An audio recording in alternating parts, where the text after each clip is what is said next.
Welcome to The Cow Behind the Barn, a podcast exploring humanity, the world, and the divine, as experienced and interpreted by an artist. I'm Kevin Caldwell, a co-founder of the Table Collective.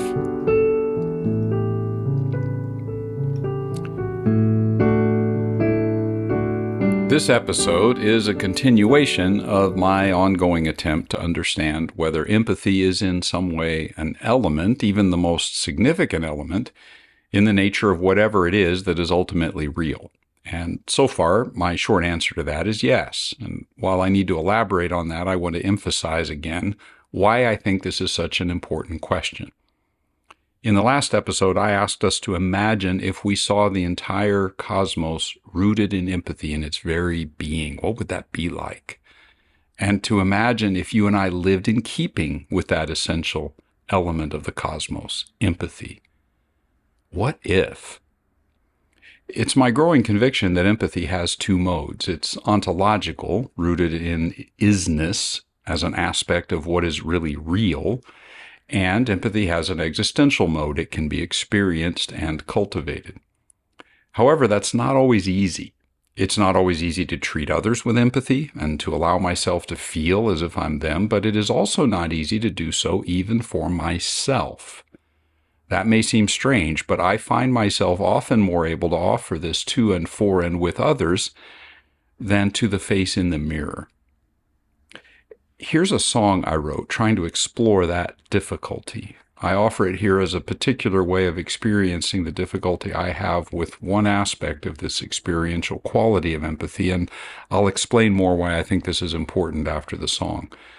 But here's my song, Love Song to My Mirror.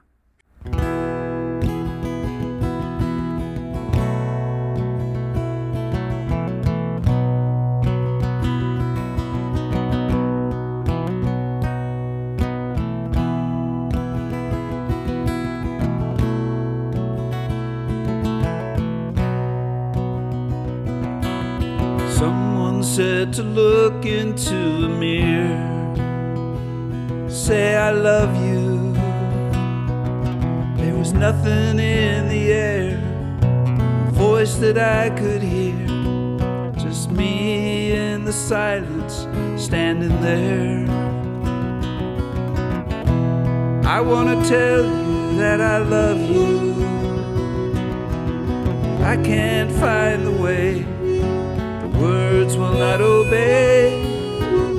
I want to tell you that I love you. Never at a loss for words, unless the words I'm saying are I love you.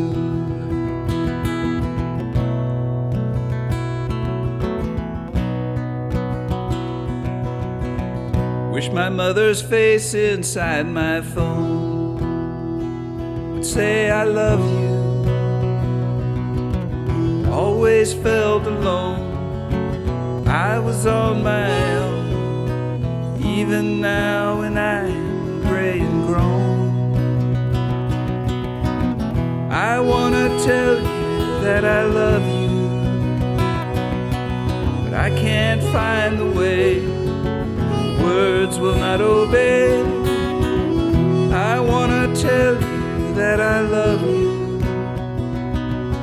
I'm never at a loss for words, unless the words I'm saying are I love you.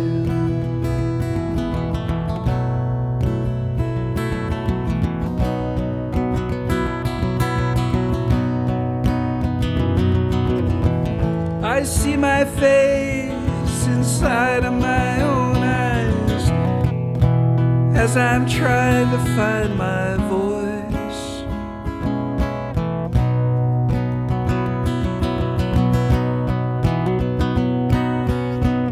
I'm trying to tell you that I love you, trying to find the way to make the words obey, trying to tell you that I love you. Never at a loss for words, unless the words I'm saying are I love you. Trying to tell you that I love you. I can't find the way, trying to make the words obey. fade, trying to tell you that I love you. Never at a loss for words, unless the words I'm saying are I love you.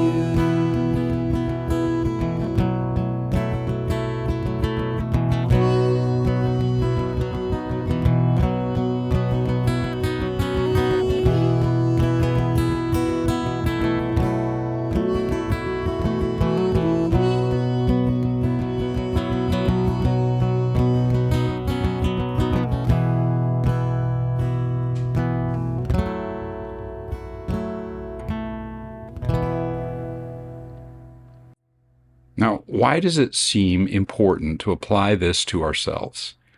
Well, it's been said that wounded people wound people, that our inner atmosphere affects our external weather, we could say. Well, then our lack of empathy for ourselves will result in the inability to offer it to others. So this is an important thing. Well, back to the ontological aspect of empathy. The ontological mode has, of course, raised questions about the divine, since questions about ultimate reality sooner or later bring us to the question whether there's a God or not. And as such, I've been looking at theisms through the lenses of religion. So just to recap, atheism, that there's no divine being, and I looked at the non-theism of Buddha. Pantheism, there's nothing that is not the divine being, and looked at the Bhagavad Gita. I included Lao Tzu in that conversation with Buddha and Gita, given that he stands in the so-called Eastern religious stream. So, though strictly speaking, he doesn't fit either the non-theist or the pantheist worldview, it just seemed to fit. In any case, each of these heritages see reality as including empathy, the way I've defined the term, whether that reality is divine or not in their view. For reasons I explained in another episode, I've not specifically included quantum physics in the conversation. However, I have come to wonder whether what physics speaks of as entanglement in the interactions of subatomic particles might be a way of describing the ontological mode of empathy as well. Not in an emotive sense of feeling empathy, but in the sense of being how the cosmos actually functions in its entanglement, sort of seeing empathy in the language of science, if you will. Well, coming back to the religious world, in this episode, I turn to monotheism, the view that there is a single, ultimate divine being. And so we'll explore what Judaism and Islam might have to say about empathy and the divine nature. Since my question is about the nature of ultimate reality, and for monotheistic religions, God is that ultimate reality, I'm not just asking whether these heritages teach that God has compassion for humans and the world, but whether within the divine nature there is anything like empathy, caring and feeling as if I am the other. Taking the two heritages chronologically, I'll start with Judaism. The Jewish scriptures don't use the term empathy explicitly. There are, however, numerous references to compassion, kindness, and understanding for others. These qualities are presented as descriptions of God's own character as well as commands for human beings. In other words, there are both ontological and existential elements in the Jewish scriptural portrayals of compassion and mercy. And so in Exodus 34, verses 6 and 7, we see this said, "The Lord passed before Moses and proclaimed, the Lord, a God of merciful and gracious, slow to anger, abounding in steadfast love and faithfulness, keeping steadfast love for thousands, forgiving iniquity and transgression and sin." There's 5 attributes here: merciful, gracious, slow to anger, full of steadfast love, faithfulness, and these provide the soil from which divine forgiveness flows. Then in Psalm 145, verse 8, the same divine attributes are rehearsed there, the ones we just saw in Exodus 34, and then the text adds, "The Lord is good to all, and his mercy is over all that he made." So in the Jewish scriptures, God's mercy is a sort of ubiquitous force that shapes all of reality. That's part of its ontological dimension. As to the existential aspect grounded in this reality, there are injunctions for us to live in keeping with compassion and mercy.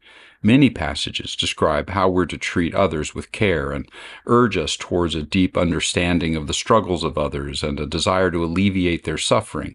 Foreigners, orphans, widows, the marginalized, everybody. Now, a lot is made of the Israelites' experience as slaves in Egypt in the texts. They're urged to treat immigrants and refugees with kindness and compassion because they were once immigrants and refugees themselves. So, for example, in Leviticus 19, verses 33 and 34, the text says, "When a foreigner resides among you in your land, don't mistreat them. The foreigner residing among you must be treated as your own native born. Love them as yourself, for you were foreigners in Egypt. I am the Lord your God." Thus, the Old Testament, though not using the word empathy, demonstrates a strong emphasis on compassion, kindness, and understanding for others, particularly those in need, and promotes a culture of justice and care for the vulnerable. This is consistently rooted in the experiences of the people and in the fact that these qualities are qualities of the divine nature itself. But is it really part of the divine nature? I need to dig a bit deeper here. Divine empathy? Again, compassion is caring for one another. Empathy is caring as if I am the other, and the other is me. And let me say right here that I don't find anything in the Jewish texts that directly reflects this exact definition of empathy as a divine quality. However, that's not the end of the story. I need to lay some groundwork for this, so bear with me. First, it's clear from these texts that all our thoughts and what I might call our innerness are known to God.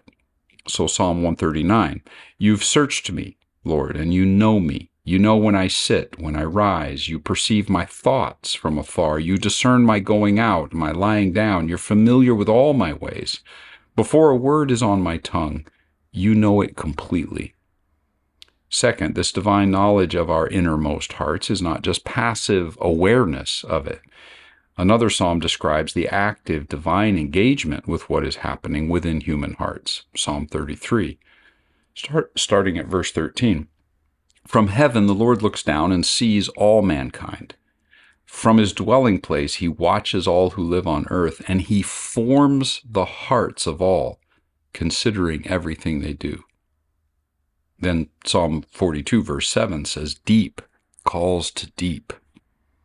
These texts describe some sort of a divine experience of the inner life of humans, of human thoughts and feelings, of the entire human psyche and all its depths and mysteries. What's known about our innermost being is known in a corresponding way within the inner being of the divine, we could say. And while I want to be careful about language, this suggests to me that there is an experiential aspect to the divine way of knowing our human feelings and thoughts and imaginations and conclusions and dreams and decisions and regrets and griefs. Monotheistic conceptions of the divine often refer to omniscience as a divine quality, knowing everything, though there are a lot of nuances in that view, especially in recent discussions. But in my way of thinking, I would suggest that if the divine being is omniscient, all-knowing, it is a compassionate, experiential omniscience, not knowing from a distance. And my question then is that empathy? So let me look a little more closely at divine empathy in the Jewish scriptures. There's more to add here. Let me suggest something as I continue to draw from these Jewish texts. And I'm going to start with Leviticus 19 again, which I mentioned earlier. It begins from a core principle in verse 2. "Be holy because I, the Lord your God, am holy." In other words, all of the commands which follow that principle are grounded in the fact that they reflect the divine character. Be this way because I'm this way. And right in the middle of the list of commands are two expressions of actual empathy. In verse 18, it says, "Love your neighbor as yourself," and adds, again, "I'm the Lord." Empathy is clothed in this command, and as noted just a moment ago, it appears that the rationale for the command is the divine nature. Empathy is a quality of the divine, in other words. Known as the Golden Rule, love your neighbor as yourself. This command is seen by many rabbis to be the very center of the ethical teaching of the entire Torah, the law. One famous rabbi, for example, Hillel, is reported to have said that this command is the whole Torah. The rest is just commentary. Go and learn. In Leviticus 19, verses 33 and 34, which we noted above, the text says, "When a foreigner resides among you in your land, don't mistreat them. The foreigner residing among you must be treated as your native-born. Love them as yourself, for you were foreigners in Egypt. I am the Lord your God." The people are told to treat foreigners the same as themselves and called to remember their own past, their own experiences as foreigners and immigrants and refugees, and told to draw on that collective memory when thinking of others. The existential dimensions of empathy described within these commandments are founded in an ontological element, the divine empathy. And I'm going to make that even more clear in this final observation, which I think adds to the force of this idea. In Genesis 1, verses 26 and 27, we read this very famous passage. God said, "Let us make humankind in our image, in our likeness, so that they may rule over the fish and the sea and the birds in the sky and the livestock and the wild animals and all the creatures that move on the ground." So God created humankind in God's own image. In the image of God, God created them, male and female. God had created them.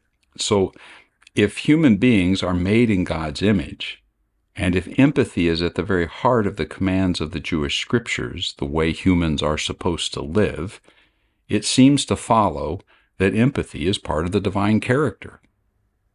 Empathy then is ontological. There's divine empathy. And it is grounded within the nature of the divine being.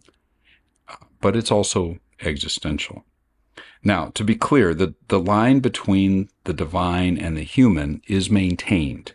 The ontological nature of empathy is different from what we saw in the Gita because Judaism is monotheistic, not pantheistic. But the link between existential and ontological empathy here is clear. Now, normally I follow a chronological flow, and as such, I would typically be moving from Judaism to Christianity. However, in this case, I'm going to move conceptually, and as such, I'm going to turn now to another monotheistic heritage, Islam. It's one that shares much of the same worldview as what we've just seen, at least in terms of my current questions about empathy and the divine nature. So I'm going to turn to what Islam adds to the conversation and then come back to Christianity and the Christian heritage, and I'm going to say more about my reasoning near the end of this episode.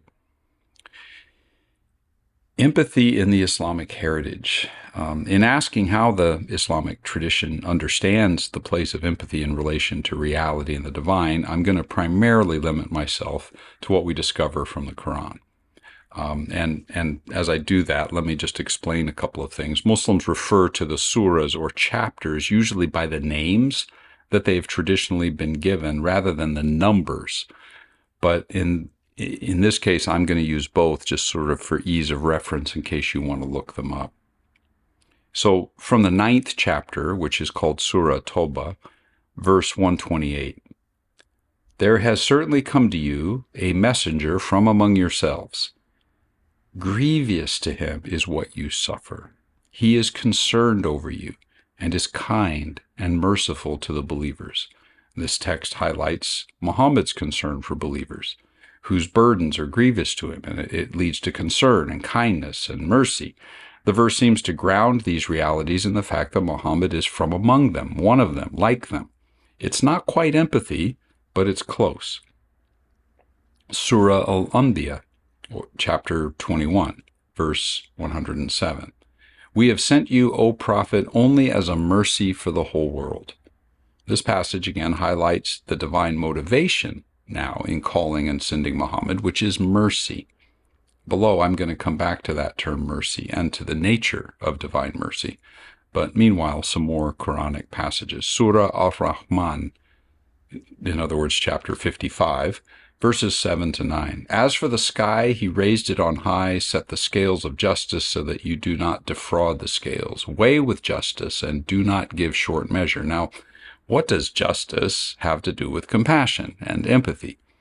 Justice is, in fact, dependent on the leveling of rights in a society, removing privileged treatment, requiring treatment of others as if they are us, as if they're ourselves, or at least equal to ourselves.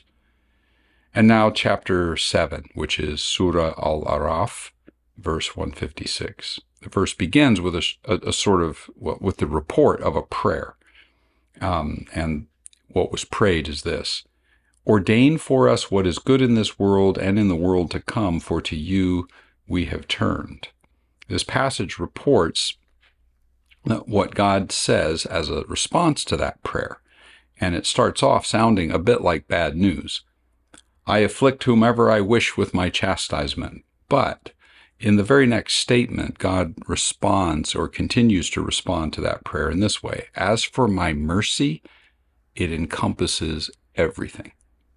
So there seems to be, in this text, a limitation that God self-imposes upon the divine chastisement or correction, but there seems to be no such limit to God's mercy. Now, again, I'm going to say more about that term for mercy related to the divine, and touch on empathy again below. But I said I would focus on the Quran. However, I do want to mention one statement that's reported in what's known as the Hadith, which are collections of sayings and actions of Muhammad, which are respected alongside the Quran, though not given quite equal authority. There's one famous saying in the Hadith which profoundly shapes Islamic ethics and deserves to be mentioned here. In that Hadith, Muhammad said, "None of you truly believes until he wishes for his brother what he wishes for himself." This is obviously quite similar to the passage we cited in the Jewish scriptures about loving your neighbor as yourself. To give a summary of what I'm seeing in these contexts, in these texts, as well as with the Jewish scriptures, there is no direct reference in the Quran to empathy. But the Quran clearly emphasizes qualities such as compassion, kindness, and concern for others, which are all qualities that can be applied towards another and are not the same as seeking to put myself in the place of another or feel and think as if I'm the other. However, we'll get there. The Islamic version of love your neighbor as yourself, as I noted when discussing Judaism, can really only happen, though, when we engage in some form of empathy. We're going to keep pressing into this. Thus far, we've seen qualities that are listed in reference to human beings. However, it's the relationship of empathy to the divine, to ultimate reality in Islam, that I'm most interested to explore, so I want to dig more deeply into that. Empathy and the divine nature in Islam. One important approach to understanding the divine nature in Islam is through the lenses of the 99 names, often referred to as the most beautiful names. The names are a set of adjectives and titles that each indicate a particular attribute or virtue of the divine nature. The most relevant names for our discussion are the two most frequently repeated of the 99 names. They're frequently repeated within the Quran itself and also frequently repeated in the daily life of Muslims. And those two names are Ar-Rahman and Ar-Rahim, the merciful and the compassionate. Almost every chapter or surah of the Quran begins with those two names. And in Muslim devotion, every activity is to begin with invoking those two names. It's common to find the explanation that Ar-Rahman refers to the divine mercy or compassion in its broad, all-encompassing sense offered to all creation, while Ar-Rahim signifies the mercy of God in a more particular sense towards human beings, and even more particularly, perhaps, towards those who are believers. But let's dig a little more deeply. There's a saying in the Hadith in which Muhammad says that God spoke these words: "I am Ar-Rahman, I created Raham, the womb, and I derived a name for it from my name." In other words, I derived a name for the womb from my name. There's a connection between these two names of God, Ar-Rahman and Ar-Rahim, with the Arabic word for womb, Raham. Now, what I assumed this would mean is something like this: my name Rahman, comes from the word for womb, raham, because mothers bear their children within themselves, and there's nothing as tender as the mercy of a mother. In other words, I thought the implication would be that we start from the maternal mercy and say that that is what divine mercy is like, or something to that effect. But Muhammad actually said it the other way around, that God's merciful nature came first as Rahman. And because of that deep mercy, Raham is a fitting word for womb because of what mothers experience. In other words, the divine mercy is not something like a mother's. Rather, the womb deep tenderness of a mother's love is something like the divine tender mercy, which would be far greater. Now, I also need to draw out the implications of the fact that the two words are almost always used in combination. Rahman, Rahim, Rahman, Rahim. Their meaning is so close. Mercy and compassion could be used as translations for either of the terms. The meaning is so close, and given that both words are drawn from the same root, womb, raham, aren't they just synonyms? Why combine them like this? The primary effect of using them twinned like this in combination is that it serves to intensify their meaning. Combining them is like a multiplier, as if we're saying that divine mercy and compassion and mercy and compassion and mercy and compassion go on to the nth degree, infinite, all-encompassing, unfathomable. But again, is this empathy? While the Quran doesn't explicitly use the term empathy, the doubling and the intensification of the use of Rahman and Rahim might suggest that there is something beyond compassion here, something beyond caring for and about another. I don't think it's a stretch to suggest that the twin usage of these terms conveys empathy, caring as and in and with the same feelings as the other, especially given that these terms are connected to the womb. I personally believe that the intensified combination of Rahman and Rahim and the way those two are connected with the root word Raham, womb, suggests that empathy is, in fact, a divine quality. And I would also add here the repeated usage of the combined names in daily life and in the Quran itself suggests that empathy is, in fact, the primary quality of the divine nature. However, just to be clear, that's not explicit in the Quran, and the linkage that I'm making is not as strong as what I found in the other heritages thus far, but it is my conviction. Well, let me conclude. The two monotheistic heritages I've explored here lead me to conclude that empathy is in fact a divine quality. And as a way to try to experience that from a creative perspective, I'm going to share again a poem that I've shared before called Touch the Ecstatic. Now, while the emphasis is on the ontological side of things, I'm also aware that the poem is exploring the experiential and thus the existential dimension of the nature of reality at least, and therefore of the divine, clearly in this poem. So here it is, Touch the Ecstatic. Touch the ecstatic. Inside that sway of grass and wind, this pulse, dull eyes, a dusty rose, there is something ecstatic. I cannot say, but I know, believe. More honest, I only want to live if I can believe and touch. Ecstasy is chaos dancing.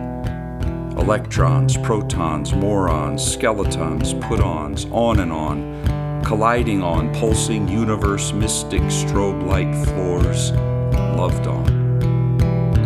Ecstasy is a God's kiss, pressed on the first fleshy mouth, divine, moist, intimate breath through parted lips. Eyelids flicker open, embrace the gaze of God, entwined lovers in the afterglow,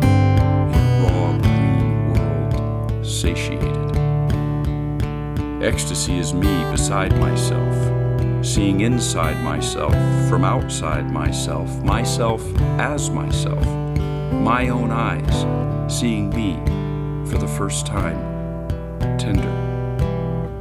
Ecstasy is joy unbridled, lustrous lust, throbbing, unholy godliness, walking naked, carnal, warm in the glow of Eden, wiping juice from giddy lips with the back of a wanton hand, unashamed. Loved on, satiated, tender, unashamed, joy unbridled, beside myself, a God's kiss, chaos dancing. I touch, am touched, ecstatic. Well, what's next? I said above that I would come back to say more about why I'm not including Christianity in this episode. There is a space consideration, since I couldn't treat Judaism and Islam and Christianity all in one session, but typically that would have meant that this episode would have been Judaism and then Christianity, because I proceed chronologically and I would have come back to Islam later. But this time I divided these three heritages based on the theisms I introduced in a prior episode. I looked at atheism and pantheism and now monotheism through the lens of these two heritages. I have yet to look at what polytheism might say about all this, and I'll need to do that, even if briefly, but I've decided to explore what the Christian heritage might say about empathy and the divine under the banner of panentheism, the view that everything is in the divine and the divine is in everything. That's not necessarily a view universally agreed upon in the Christian world, namely that Christianity has that view. So it's going to require some explanation, which I am going to provide next time.